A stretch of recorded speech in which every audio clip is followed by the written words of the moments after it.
మీకు అందరికీ తెలిసిందే రాహుల్ గాంధీ గారు నారీ న్యాయ కోసం కొట్లాడుతూ ఉన్నారు. జోడో యాత్ర భాగంగా నారీ న్యాయ అనే అంశం పైన ఈరోజు మాట్లాడడానికి మాకు ఆల్ ఇండియా మహిళా కాంగ్రెస్ ప్రెసిడెంట్ ప్రతి ఒక్క స్టేట్ ప్రెసిడెంట్కి ఉత్తర్వులు జారీ చేశారు. రాహుల్ గాంధీ గారి యాత్రలో పలు అంశాలు వెలుగులోకి వచ్చాయి. దాంట్లో సంబంధించి బీజేపీ రూల్డ్ స్టేట్స్లో క్రైమ్ రేటే కానీ, మహిళలపైన అత్యాచారాలే కానీ, శానిటైజేషనే కానీ, ఎకనామిక్ ఎంపవర్మెంటే కానీ, ఈక్వల్ పే ఈక్వల్ వర్క్ అంటే జెండర్ బయాస్ కనపడుతుంది. ఇక్కడ ఎక్కడ కూడా మహిళలకు సమానంగా ఇప్పుడు పురుషులు ఉన్నారు అని మాటకే చెప్తున్నారు, కానీ వాస్తవంగా చూసినట్టయితే చాలా దూరంలో ఉన్నారు. దాంతోపాటు సోషల్ ఎంపవర్మెంట్ గురించి, ఇదే కాకుండా వాళ్ళని ఏ విధంగా మనం రక్షించాలి, ఏ విధంగా అమెండ్మెంట్స్ తేవాలి, protection against violence and need justice for that. ఇదే కాకుండా ఎడ్యుకేషన్ గురించి చాలామంది కాంగ్రెస్ పార్టీ ఉన్నప్పుడు ఖచ్చితంగా మేము ఫ్రీ ఎడ్యుకేషన్ అనేది ప్రొవైడ్ చేయడం జరిగింది. కానీ ఇప్పుడు బీజేపీ వచ్చిన తర్వాత ప్రాపర్ ఫండ్స్ ఇవ్వకపోవడం, వాళ్ళకి సరి అయిన చదువులు చెప్పించకపోవడం, వాళ్ళందరూ పిల్లలు లేబర్ వర్క్కి వెళ్ళడం కూడా వారి దృష్టికి వచ్చింది.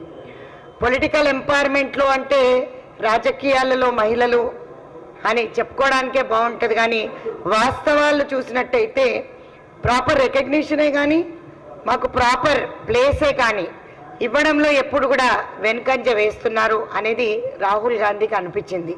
సో ఇదే కాదు, వాళ్ళకి అనిపించడమే, రాహుల్ గాంధీ గారికి అనిపించడమే కాదు, మేమైతే ఫేస్ చేస్తున్నాం కూడా. ఖచ్చితంగా మా అందరికీ న్యాయం చేయాలనే ఉద్దేశంతో ఈరోజు పెరుగుతున్న క్రైమ్ రేట్ ఏదైతే చూసినట్టయితే మీరు వాస్తవంగా ఎట్లాంటి స్టెప్స్ తీసుకోవాలనేది రాహుల్ గాంధీ గారు ఆలోచిస్తున్నారు. కాంగ్రెస్ పార్టీ ఉన్నప్పుడు ఇంత దరిద్రంగా అయితే లేదు. మీరు ఇప్పుడు చూసినట్టయితే చాలా ఇష్యూస్ నేను మాట్లాడాను. అందులో మొట్టమొదటిగా నేను చెప్పిన దానికి నారీ న్యాయ హై అని చెప్తున్నాం. నారీ న్యాయ తయారయ్యాం అనే ఒక మేము పోట్లాడుతూ మహిళా కాంగ్రెస్ ముందుకెళ్తుంది. దీంట్లో రాహుల్ గాంధీ గారు ఎకనామిక్ ఎంపవర్మెంట్ గురించి చెప్తున్నప్పుడు చాలామంది మహిళలు ప్రైస్ రైజ్ గురించి మాట్లాడుతున్నారు. నిజంగా కూడా సెంట్రల్ గవర్నమెంట్ ఈరోజు బీజేపీ రూలింగ్లో ఉన్న స్టేట్సే కాదు, అంతటా కూడా మీరు చూసినట్టయితే పెట్రోల్, డీజిల్, గ్యాస్ ధరలు, ఇవే కాకుండా ఎడిబుల్ ఆయిల్స్, ఫుడ్ గ్రెయిన్స్, ఇవన్నీ కూడా గ్రాసరీస్, మిల్క్తో పాటు, పాలతో పాటు, చీజ్, బటర్తో పాటు అన్ని రేట్స్ డబల్ పెరిగాయి. 50% కంటే ఎక్కువ పెరిగిపోయినాయి. గవర్నమెంట్, సెంట్రల్ గవర్నమెంట్ కానీ స్టేట్ గవర్నమెంట్ కానీ మొన్నటి వరకు బీఆర్ఎస్ ఉండే ఇక్కడ బీజేపీ చూసినట్టయితే రెగ్యులేషన్ అనేది ఎక్కడా తేలేదు. నిజంగా కూడా పేద మధ్యతరగతి కుటుంబాలందరినీ కూడా రాహుల్ గాంధీ గారు కలిసినప్పుడు వాస్తవంగా ఇవన్నీ చెప్తున్నారు. ఏమంటే పెట్రోల్, డీజిల్ రేట్స్ ఏవైతే పెరిగాయో తగ్గించండి, పప్పులుప్పులు ఏవైతే పెరిగాయో తగ్గించండి. కాంగ్రెస్ రూలింగ్ స్టేట్స్లో మీరు చూసినట్టయితే గ్యాస్ ధరలు ఇప్పుడు తగ్గాయి. 500కే మేము గ్యాస్ ఇస్తున్నాం. సో ఇదే కాకుండా 6 గ్యారంటీలు ఏ విధంగా అయితే మేము మేనిఫెస్టో పెట్టామో మీ అందరికీ తెలుసు. కర్ణాటకలో కూడా ఇంప్లిమెంటేషన్ అవుతుంది, ఇక్కడ కూడా ఇంప్లిమెంటేషన్ అవుతుంది. ఇదే కాకుండా ఈక్వల్ పే ఈక్వల్ వర్క్ గురించి మగవాళ్ళు ఎక్కువ సంపాదిస్తున్నారు, ఆడవాళ్ళు చాలా మంది కూడా కూలీ పనులకు వెళ్తున్నారు అని చెప్తున్నారు. సో వాస్తవంగా ఇక్కడ కూడా మార్పు రావాల్సిన అవసరం ఉంది అని రాహుల్ గాంధీ గారి దృష్టికి తీసుకొచ్చారు. సో ఈ ఎజెండా అంతా కూడా మహిళా కాంగ్రెస్ మా నేషనల్ ప్రెసిడెంట్ అల్కా లంబా గారికి వివరంగా చెప్పడం జరిగింది. ఏం చేస్తే బాగుంటుంది అనేది, నారీ న్యాయ అంటే మహిళలకి ఏ విధమైన న్యాయం చేయాలి అనే దానిపైన దృష్టి పెట్టారు. 82% మగవాళ్ళు సంపాదించినట్టయితే 18% ఆడవాళ్ళే సంపాదిస్తున్నారు. సోషల్ ఎంపవర్మెంట్కి వస్తే హెల్త్ గురించి మీరు చూస్తున్నారు. మేము ఉన్నప్పుడు ప్రైమరీ హెల్త్ కేర్ సెంటర్స్ అనేది తీసుకొచ్చడం జరిగింది. కానీ ఇప్పుడు మీరు చూడండి, మెడికల్ వ్యవస్థ చాలా అస్తవ్యస్తంగా ఉంది. పేరుకు మాత్రమే ఉన్నాయి పిహెచ్సిస్ అనిపిస్తుంది. దాంట్లో ఎక్కడ కూడా వాళ్ళకి 15 నుంచి 49 ఏళ్ళు ఉన్న వాళ్ళందరూ కూడా ఎనిమియాతో సఫర్ అవుతున్నారు, అంటే బ్లడ్ లాస్. వాస్తవంగా వాళ్ళ డెలివరీస్కి ఊర్లో హాస్పిటల్స్ లేక మైళ్ళ దూరం వెళ్ళే లోపటనే వాళ్ళ డెలివరీలు అయిపోతున్నాయి. మొన్న రీసెంట్గా ఏదో గ్రామాన్ని నేను చూశాను టీవీలో. ఇవే కాకుండా రిమోట్ ఏరియాస్ ములుగు లాంటి జిల్లాలలో ప్రాపర్ వ్యవస్థ హెల్త్కి సంబంధించి సెంట్రల్ గవర్నమెంట్ నుంచి ఎక్కడ కూడా మంచి సదుపాయాలు కల్పించట్లేదు అనేది మా దృష్టికి వచ్చింది. చాలా చాలా దూరాలు వెళ్ళే వారికి కూడా వాళ్ళకి ఇబ్బందులు జరుగుతున్నాయి. ఇదే కాకుండా నేను మీకు ఇందాక చెప్పినట్టు ఎడ్యుకేషన్కి వచ్చి ఎడ్యుకేషన్ మేము కాంగ్రెస్ ఉన్నప్పుడు మేము ఫ్రీ ప్రైమరీ ఎడ్యుకేషన్ అంటూ ఇవ్వడం జరిగింది. ఎక్కడ వరకు ఇన్స్టిట్యూషన్స్ ఐఐటి ఐఐఎంలు కూడా మేము సెటప్ చేసి ఇవ్వడం జరిగింది. కానీ ఈరోజు బీజేపీ ఈ సిస్టమ్ని కొలాప్స్ చేస్తుంది. ఎలాగా అంటే ప్రాపర్ బడ్జెట్ అలొకేట్ చేయకుండా ఈరోజు చదువును చిన్న పిల్లల దగ్గర నుంచి దూరం చేసేస్తుంది. వాళ్ళకి ఫ్రీ ఎడ్యుకేషన్ ఇవ్వాలని చెప్పి కూడా మేము బీజేపీ ప్రభుత్వంని డిమాండ్ చేస్తున్నాం. చాలామంది ప్రైమరీ మిడిల్ క్లాస్ పిల్లలు కూడా ఈరోజు స్కూళ్ళకి వెళ్ళాలంటే ఊర్లలో భయపడుతున్నారు. ఎందుకంటే మీరు చూసినట్టయితే పిల్లలకి చాలా భయం అంటూ ఒక type of torture, harassment, humiliation అనేది జరుగుతుంది అనేది వారి దృష్టికి వచ్చింది. చాలామంది మహిళలు, పెద్దలు వాళ్ళందరూ కూడా చెప్పడం జరిగింది, మా పిల్లలను స్కూల్కి పంపిస్తే సేఫ్గా ఇంటికి తిరిగి వస్తారా లేదా అంటే ఇక్కడ ఎక్కడ కూడా వాళ్ళకి అందుబాటు చర్యలు లేవు. అంటే ఇంటి దగ్గర చదువుకోవడానికి స్కూల్స్ లేకపోవడం, మైల్స్ దూరం నడుచుకొని వెళ్ళడం, అక్కడ వాళ్ళకి రిటర్న్ వచ్చే వరకు పిల్లలకి ఎక్కడ కూడా అంటే సురక్షంగా లేరు అని చెప్తున్నారు. శానిటైజేషన్ టాయిలెట్స్ గురించి మాట్లాడితే చాలా పెద్దగా చెప్తారు మోదీ గారు. మరి స్వచ్ఛ భారత్ అభియాన్ అని పేపర్లో యాడ్స్ బాగానే ఉంటాయి, టాయిలెట్స్ పైన హోర్డింగ్స్ బాగానే ఉంటాయి, చీపురు గట్టబెట్టి ఊడవడం బాగానే ఉంటుంది ప్రధానమంత్రిది. కానీ ఎక్కడ కూడా చాలా వరకు కూడా స్టేట్లో కానీ సెంట్రల్ గవర్నమెంట్ కానీ చూసారో లేదో నాకు తెలియదు. కానీ మరి బీజేపీ మంత్రులు ఎమ్మెల్యేలు బయటకు వచ్చి చూస్తే బాగుంటుంది అనుకుంటారు, బీజేపీ క్యాడర్ కూడా. ఎందుకంటే స్వచ్ఛ భారత్ అభియాన్ ఎప్పుడో ఒకసారి జాడకట్ట పెట్టుకొని ఉండడం ప్రధానమంత్రి ఫోటోషూట్కి పనికొస్తుందేమో కానీ వాస్తవాలు లేవు. ఇక్కడ ఎక్కడ కూడా టాయిలెట్ సదుపాయం లేదు పిల్లలకి. స్కూల్స్లో చాలా వరకు యూరినరీ ట్రాక్ట్ ఇన్ఫెక్షన్స్ వస్తున్నాయి. చాలా వరకు వాళ్ళు ఆపుకుంటారు. బాత్రూమ్ పోవాలంటే ప్రాపర్ బాత్రూమ్ సదుపాయం లేదు. మగపిల్లలంటే బయటికి వెళ్ళిపోతారు, ఆడపిల్లలు ఎక్కడికి పోవాలి? స్కూల్కి వెళ్ళి ఇంటికి వచ్చే వరకు కూడా ఆపుకుంటే వేరియస్ ఇన్ఫెక్షన్స్ అంటూ యూరినరీ బ్లాడర్లో వస్తున్నాయి. కాబట్టి స్వచ్ఛ భారత్ అభియాన్ పైన ప్రధానమంత్రిని మళ్ళొకసారి ఇది రివ్యూ తీసుకోవాల్సిందిగా కోరుతున్నాను. ఎక్కడ కూడా ఫోటోషూట్లకు కాకుండా ఇవి ప్రాపర్గా పనిచేస్తున్నాయా లేదా అనేది మరి అధికారులను ఆదేశిస్తే బాగుంటుందని అనుకుంటాను. సో నేనైతే మహిళా కాంగ్రెస్ తరఫున అయితే ఫ్రీ టాయిలెట్స్కి డిమాండ్ చేస్తున్నాను. బేసిక్ టాయిలెట్స్ కూడా విలేజెస్లో లేవు. ఇక్కడ కూడా చూసినా కూడా 10 రూపాయలు 20 రూపాయలు తీసుకుంటున్నారు. మరి స్వచ్ఛ భారత్ అభియాన్ ఎందుకు ప్రధానమంత్రి దీనిపైన కూడా సొమ్ము ఆర్జిస్తారా అని అడుగుతున్నా. మహిళలు పోయే టాయిలెట్కి ఫ్రీ ఎందుకు చెయ్యరు? సో అట్లాంటిది కాంగ్రెస్ ప్రభుత్వం వస్తే ఖచ్చితంగా ఇవన్నీ ఇంప్లిమెంట్ చేద్దామనే ఉద్దేశంతో మేము ఇవి మీ దగ్గర డిస్కస్ చేస్తున్నాం. పొలిటికల్ ఎంపవర్మెంట్కి వస్తే కాంగ్రెస్ పార్టీ పంచాయత్ రాజ్ యాక్ట్ తెచ్చిన తర్వాత ఉమెన్ రిజర్వేషన్ అనేది మేము కల్పించాం. ఇప్పుడు వాళ్ళు ఏం చేశారు? నిజంగా కూడా BJP reservation act, women reservation act తీసుకొచ్చింది, కానీ మోక్షం ఎప్పుడు వస్తుందో తెలియదు. ఉమెన్ రిజర్వేషన్ బిల్ అని హడావిడిగా చేసి రాజ్యసభలో మేము చేసిన దానికి కౌంటర్గా 2 లోక్సభ రాజ్యసభలో ఇంప్లిమెంట్ చేస్తున్నాం, తొందరలోనే జారీ చేస్తామనే పద్దు చెప్పడం మాత్రమే బాగుంది. కానీ వాస్తవంగా మీరు చూసినట్టయితే మాకు చాలా సిగ్గుచేటు అనిపిస్తుంది. ఇప్పుడు లేకపోతే మా చెల్లెళ్ళందరూ కూడా లోక్సభలో మాకు టికెట్లు వచ్చేవి. టికెట్లు రాకపోవడం, ఈ డిస్క్రిమినేషన్ ఎందుకు? మరి కాస్ట్ సెన్సస్ చేసిన తర్వాత అది ఇంప్లిమెంటేషన్ చేస్తే బాగుంటుంది. అంటే వీళ్ళు బీజేపీ గెలుస్తుందో లేదో అని ఒక అనుమానం ఉందో ఏమో మరి నాకైతే తెలియదు. కానీ కాస్ట్ సెన్సస్ డీలిమిటైజేషన్ చెయ్యాలి అని చెప్పేసి అని ఏదైతే మాట్లాడారో అది మాత్రం మాకు నచ్చలేదు. ఖచ్చితంగా కాంగ్రెస్ పార్టీ రూలింగ్లోకి వస్తే 100% 33% రిజర్వేషన్ బిల్ అమల్లో తెస్తాం. కాంగ్రెస్ రూల్డ్ స్టేట్స్లో ఎక్కడైతే ఉందో ఖచ్చితంగా ఇక్కడ ఇంప్లిమెంటేషన్ చేయమని చెప్పి సోనియా గాంధీ గారు ఆదేశాలు జారీ చేశారు. ఇది ఇంప్లిమెంట్ చేస్తానని చెప్పి రాహుల్ గాంధీ గారు కూడా చెప్తున్నారు. ఇదే కాకుండా protection against violence and need justice అంటున్నాం.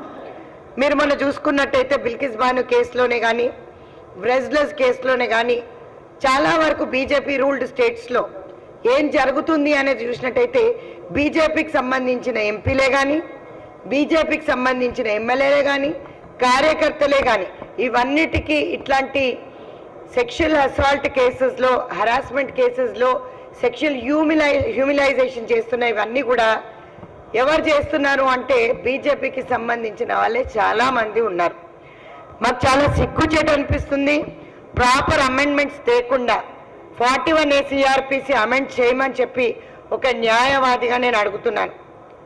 7 ఏళ్ల పైగా ఉన్న శిక్షలన్నిటికీ కూడా, లోపల ఉన్న నేరాలకన్నిటికీ కూడా బెయిల్ అనేది ఇవ్వడం జరుగుతుంది. కాబట్టి ఈరోజు ఏదో ఒక క్రైమ్ చేస్తున్నారు, తెల్లారి బెయిల్ తీసుకుంటున్నారు, వెళ్ళిపోతున్నారు. సో ఇది ఖచ్చితంగా బీజేపీ సెంట్రల్ గవర్నమెంట్ మోదీ గారికి 41 CRPC అమెండ్మెంట్ చేయమని చెప్పి మళ్ళొకసారి నేను కోరుతున్నాను. ఇదే ఇష్యూస్ కాకుండా సెక్షువల్ హరాస్మెంట్ ఇష్యూస్లో ఎంతమందికి న్యాయం దొరికింది? బిల్కిస్ బాను కేసులోనే కానీ, లేకపోతే మీరు చూసినట్టయితే ప్రస్తుతం ఉన్న కేసెస్లో మణిపూర్ సంఘటన చాలా సిగ్గుచేటు.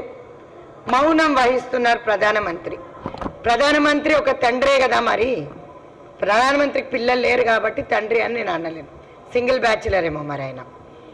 వాస్తవంగా ఇట్లాంటి జరుగుతున్నప్పుడు ప్రధానమంత్రి ఆ పెద్ద కుర్చీలో కూర్చున్నప్పుడు వారికి నిజంగా కూడా మణిపూర్ సంఘటనలో మౌనం ఎందుకు వహిస్తున్నారనేది ప్రధానమంత్రి ఎక్కడ కూడా నోరు తెరియట్లేదు. ఎందుకు తెరవట్లేదు? సగం కంటే ఎక్కువ ఎవరు ఉన్నారు దాంట్లో? బీజేపీ కార్యకర్తలు, బీజేపీ ఎంపీలు, బీజేపీ ఎమ్మెల్యేలు. వాళ్ళకు ఒత్తాసు పాడుకుంటూ వాళ్ళని పక్కకేసుకొని తిరుగుతున్న ప్రధానమంత్రి సిగ్గుచేటు అనిపించట్లేదని అడుగుతున్నా. ఇట్లాంటి వాస్తవాలు ఏదైతే సంఘటనలు ఉన్నాయో అవి ఖండించకపోగా, దాని మీద యాక్షన్ తీసుకోకపోగా మోదీ గారు మౌనం వహిస్తున్నారు. దీన్ని మహిళా కాంగ్రెస్ ఖండిస్తుంది. మా రైతు దొరికే వరకు ఖచ్చితంగా మేము కొట్లాడుతూనే ఉంటాం. 51% ఉన్న మేము పాపులేషన్లో ఎక్కడ కూడా న్యాయం జరగట్లేదు అని మాకు అనిపిస్తుంది. ప్రతిసారి మీరు చూసినట్టయితే 240 ధర్నాల్లో మైనర్ రేప్లే కానీ, కిడ్నాప్ ఇష్యూసే కానీ ఇవన్నిటిపైన దృష్టి పెట్టి చాలాసార్లు డీజీపీ ఆఫీస్ ముట్టడి చేయడం జరిగింది. మీరు చూసిందో లేదో, నేను డీజీపీ ఆఫీస్ ముట్టడి చాలాసార్లు చేశాను. ఎందుకు? మైనర్ రేపుల గురించి. మైనర్స్ రేప్స్, కిడ్నాప్స్ ఎక్కడ కూడా పట్టించుకోలేదు. ఇక్కడ కూడా బీఆర్ఎస్ ఉండే కానీ ముఖ్యమంత్రి ఫామ్ హౌస్కే పరిమితం అయిపోయినాడు. ఎక్కడ కూడా వాళ్ళకి ఎవ్వరికి న్యాయం చేయలేదు. మాట పేరుకి కంపన్సేషన్ అంటే ఒక అమ్మాయి శీలం పోయిన తర్వాత కంపన్సేషన్ తోటి కంపెన్సేట్ చేయగలుగుతారా అని చెప్పి అడుగుతున్నా. మహిళల పట్ల చాలా వివక్ష చూస్తున్న ఈ బీజేపీకే కానీ బీఆర్ఎస్కే కానీ రాబోయే కాలంలో ఖచ్చితంగా చెక్కు పెడతారు. ఇదే కాకుండా UP has highest crime rate. ఉత్తరప్రదేశ్లో నిజంగా కూడా మహిళలు బయట తిరగాలంటే కూడా భయపడుతున్నారు. ఇదే కాకుండా రాజస్థాన్, మధ్యప్రదేశ్కి సంబంధించి SC ST highest cases report అయ్యాయి. ప్రతి గంట 51 FIRలు రిపోర్ట్ అవుతున్నాయి. ఎన్సీఆర్బీ రికార్డ్స్ ప్రకారం ప్రతి ఒక్క గంటకి 51 FIRలు. సో ఇక్కడ ఎక్కడ కూడా న్యాయం అనేది మహిళలకు జరగట్లేదు. పొలిటికల్ ఎంపవర్మెంట్ అంటారు, రాజకీయంలో పెద్దపీట వేస్తున్నానంటారు.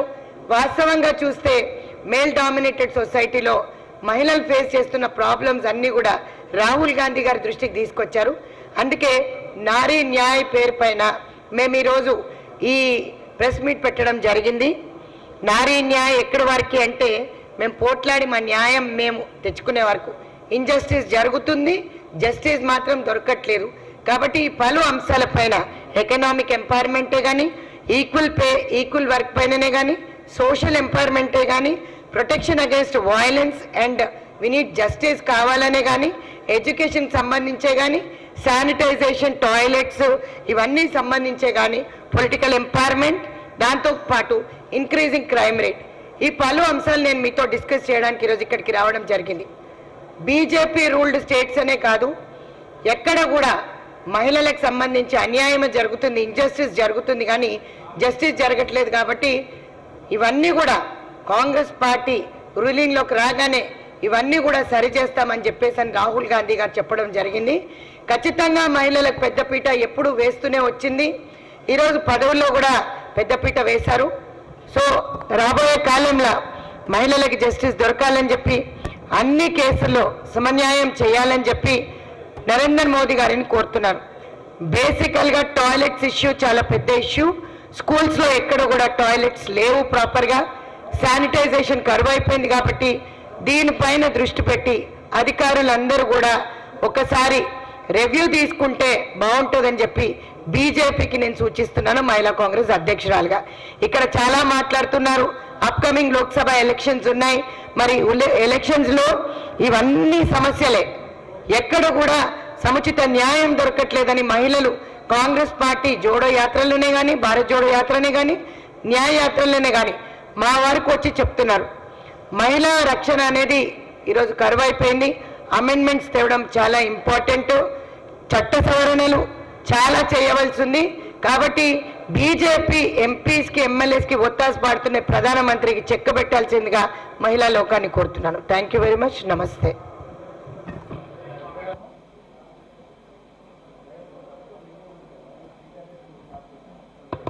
ఏమంటారండి? స్టార్ట్ చేస్తాం తమ్ముడు. మేము వచ్చి ఎన్ని రోజులు అవుతుంది? 60 రోజులు అవుతుంది. 6 గ్యారంటీ ఇంప్లిమెంట్ చేస్తున్నాం కదా. ఎందుకంటే ప్రెజెంట్గా వచ్చి మీరు చూసినట్టయితే 48 గంటల్లోనే బస్ ఫ్రీతో పాటు 10 లక్షల ఇన్సూరెన్స్ స్కీమ్ కూడా ఫస్ట్ గ్యారంటీగా మేము ఇచ్చేసాం. రెండో గ్యారంటీకి వచ్చి 500కే గ్యాస్, దాంతోపాటు 200 గృహజ్యోతి పథకం కూడా ఇంప్లిమెంటేషన్ చేస్తున్నారు. సో ఇక్కడ మీరు చూస్తున్నట్టయితే మిగులు బడ్జెట్లో ఉన్న తెలంగాణ ఈరోజు అప్పుల తెలంగాణగా మార్చిన ఘనత మరి కమిషన్ కేసీఆర్ గారికి దక్కింది. మరి కల్వకుంట్ల ఫ్యామిలీ బాగుపడ్డది. మీ ఏ రోజు కూడా 9.5 సంవత్సరాల ప్రెస్ మిత్రులు ఎన్నడూ కూడా అడిగే ధైర్యం చేయలేదు. ప్రగతి భవన్కి రావాలంటే కూడా మీకు పాసులు అవసరం పడేటివి. సో మీరు గుర్తుపెట్టుకోవాల్సింది ఏంటంటే ఖచ్చితంగా కాంగ్రెస్ ప్రభుత్వంలో 100% పేద ప్రజలకు పెద్దపీట వేసింది. టాయిలెట్స్ అనేది కూడా దీనిపైన కూడా ముఖ్యమంత్రి గారు రివ్యూ తీసుకుంటారు. కాకపోతే 6 గ్యారంటీల పైన ఫోకస్, నోటిఫికేషన్ వస్తుంది కాబట్టి తొందరలోనే అమలు చేసి మహిళలందరికీ కూడా పెద్దపీట వేయాలనేది ఒక మంచి ఆలోచన ముఖ్యమంత్రి గారు కౌన్సిల్ ఆఫ్ మినిస్టర్స్ తీసుకుంటున్నారు. కాబట్టి దాంట్లో కూడా సముచితమైన స్థానం మహిళలకు కల్పించాలి. ఇక్కడ కూడా ముఖ్యమంత్రి గారు పలు సవరణల కోసం కూడా ఆలోచిస్తున్నారు మహిళలకు సంబంధించి. ఎందుకంటే పోకరీలు ఎక్కువ అయిపోయినారు. షీ టీమ్స్ పెడుతున్నాం. ఈరోజు బస్సులో ట్రావెల్ చేయాలంటే మహిళలు ఆలోచిస్తున్నారు. కానీ మహిళలకి నేను ఇచ్చే సూచన ఏంటంటే ఎవరిపైన ఆధారపడకుండా మేమందరం ముందే పెప్పర్ స్ప్రే కానీ కారపొడి పని పెట్టుకొని తిరగడం అంటూ కూడా గతంలో జరిగింది. ఎందుకంటే మా రక్షణ మేమే చేసుకోవాలి. బీఆర్ఎస్ ఉన్నప్పుడు బందిపోటు రాష్ట్ర సమితి అని కూడా నేను అనడం జరిగింది. ఎందుకంటే మాకెక్కడ కూడా ఆత్మరక్షణ చేసుకోవడానికి అవి పెట్టుకొని తిరగాల్సిన అవసరం పడింది. అట్లా లేకుండా కూడా ముఖ్యమంత్రి గారు కొన్ని సవరణలు చేస్తానన్నారు. చాలా సంతోషకరమైన పరిణామం. కానీ బీజేపీ వాళ్ళకి సంబంధించి ఇప్పుడు లోక్సభ, పార్లమెంట్ ఎలక్షన్స్ వస్తున్నాయి కాబట్టి ఇవన్నిటిపైన మహిళలతో మాట్లాడుతున్నప్పుడు ఇవన్నీ దృష్టి పెట్టినప్పుడు ఎక్కడ కూడా వాళ్ళకి ఇవన్నీ లోటుబాట్లు అనేవి మహిళలు వచ్చి చెప్పడం జరుగుతుంది. భారత్ జోడో యాత్రలో కూడా పలు అంశాలు తెచ్చాం. వాళ్ళు వచ్చి చెప్తే మేము చేసాం. దాంతోపాటు ఇది కూడా అంటే సముచిత స్థానం అనేది కల్పిస్తున్నామని చెప్తున్నారు. కానీ ఎక్కడ కూడా స్థానం లేదు అని చెప్పడం జరుగుతుంది. కాబట్టి ఇవన్నీ ఇంప్లిమెంటేషన్ పార్లమెంట్ ఎలక్షన్స్లో అత్యధిక మెజారిటీతో మేము గెలిచినట్టయితే కనీసం దీనిపైన ఫోకస్ పెట్టి మహిళలకు ఏదో విధంగా న్యాయం చేయాలి, చట్ట సవరణలు తేవాలి అనేది మా ఉద్దేశం, మా లక్ష్యం. Thank you.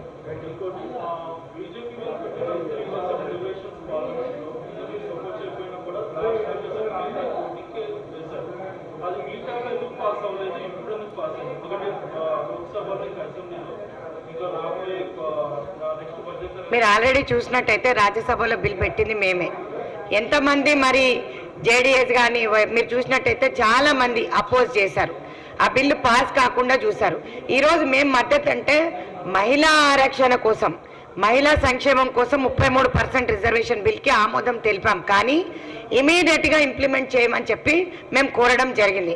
మీరు వినలేదేమో, రాజ్యసభలో లోక్సభలో డిస్కషన్ ప్యానెల్ జరుగుతున్నప్పుడు ఖచ్చితంగా అందరికీ మాట్లాడుతున్నప్పుడు ఇంత ఆగమేఘాల పైన 33% రిజర్వేషన్ బిల్ తేవడం ఎందుకు, దాన్ని నాంచి డీలిమిటైజేషన్ కాస్ట్ సెన్సెస్ పెట్టడం ఎందుకు, అంటే దీనికి మోక్షం ఒక 5 ఏళ్ల తర్వాత 10 ఏళ్ల తర్వాత వచ్చేదానికి ఇంత ఆడంబరం ఎందుకు అని అడిగింది కూడా మేమే, కాంగ్రెస్ పార్టీ. కాబట్టి ఇమీడియట్గా ఇంప్లిమెంటేషన్ చేసినట్టయితే ఇప్పుడు మొన్న పోయిన అసెంబ్లీ ఎలక్షన్సే కానీ పార్లమెంట్లో కానీ మహిళలకి 33% రిజర్వేషన్ ఇంప్లిమెంట్ చేస్తే మగవాళ్ళ కంటే ఆడవాళ్ళు ఎక్కువ వస్తారు. కానీ మోదీ మహిళ పక్షపాతి కాదు. సోనియా గాంధీ గారు, రాహుల్ గాంధీ గారు ఖచ్చితంగా మహిళా పక్షపాతే. ప్రియాంక గాంధీ గారితో పాటు మేమందరం కూడా ఈరోజు ఇప్పుడు మీరు అన్నారు ఇందాక ఈ మిత్రుడు పాత్రికేయుడు అడిగినప్పుడు నేను ఒక్కటే మాట చెప్పాను. స్త్రీ అనే హెల్ప్ లైన్ లాంచ్ చేశాం మేము మహిళా కాంగ్రెస్కి సంబంధించి. దాని help line toll free number కూడా మేము ఇవ్వడం జరిగింది. ఎక్కడి నుంచి అయినా సరే మా కంట్రోల్ రూమ్ ఢిల్లీకి ఫోన్ వచ్చినట్టయితే అక్కడ కన్సర్న్డ్ డిస్ట్రిక్ట్కి సంబంధించి అక్కడ మహిళా కాంగ్రెస్ అధ్యక్షురాలు వెళ్ళి వాళ్ళకి ఎఫ్ఐఆర్ కాకపోయినా లేకపోతే ఎట్లాంటి ప్రాబ్లం ఉన్నా కూడా వాళ్ళతో చర్చించి వాళ్ళకు న్యాయ సలహాలు సూచనలతో పాటు న్యాయ వ్యవస్థ అనేది వాళ్ళకి అందే విధంగా చూస్తున్నారు.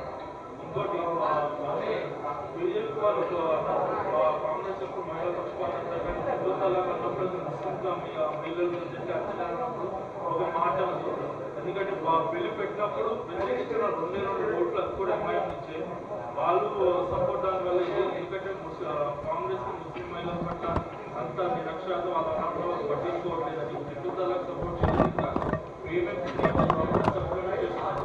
అది మా ముస్లిం వాళ్ళు కూడా అవేర్నెస్ క్రియేట్ చేయలేదని దానిపై మీ సమాధానం. వాస్తవంగా మీరు చూసినట్టయితే నేను ఒక న్యాయవాది 30 years నుంచి ప్రాక్టీస్ చేస్తున్నాను. Maximum number of cases are registered on Muslim minority. మీరు చూసారో లేదో నాకు తెలియదు కానీ వాళ్ళకి ఎక్కడ కూడా సముచిత న్యాయం దొరకట్లేదు.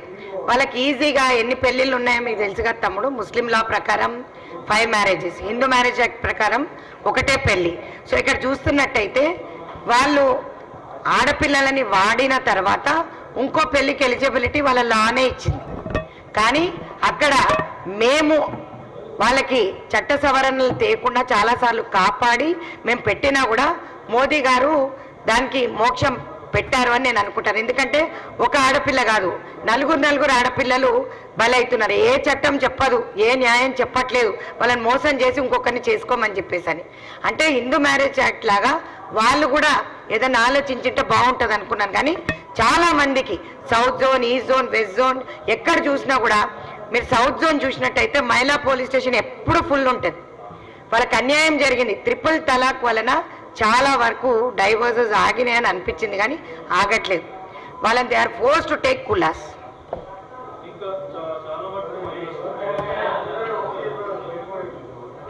చెప్పండి అడగండి.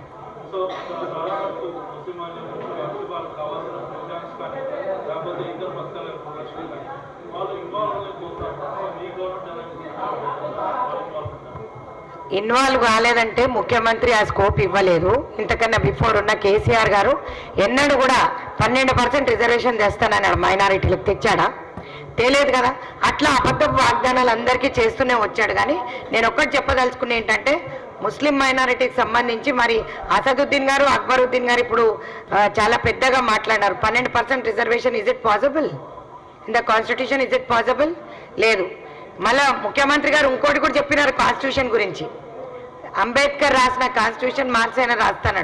రాయగలుగుతాడా? ఎంతమంది మేధావులు కలిపితే ఆ కాన్స్టిట్యూషన్ రాసింటారు. కాకపోతే మా దగ్గర నుంచి మైనారిటీ సోదరుమణులందరికీ కూడా పెద్దపీట వేశాం. నా కమిటీలో చూస్తే మీకు 30% అబోవ్ మహిళలు బయటికి రాని మహిళలందరినీ కూడా హైదరాబాద్ పార్లమెంట్ నుంచి వేసిన ఘనత మహిళా కాంగ్రెస్ అధ్యక్షురాలదే. Anything more? Yeah, thank you.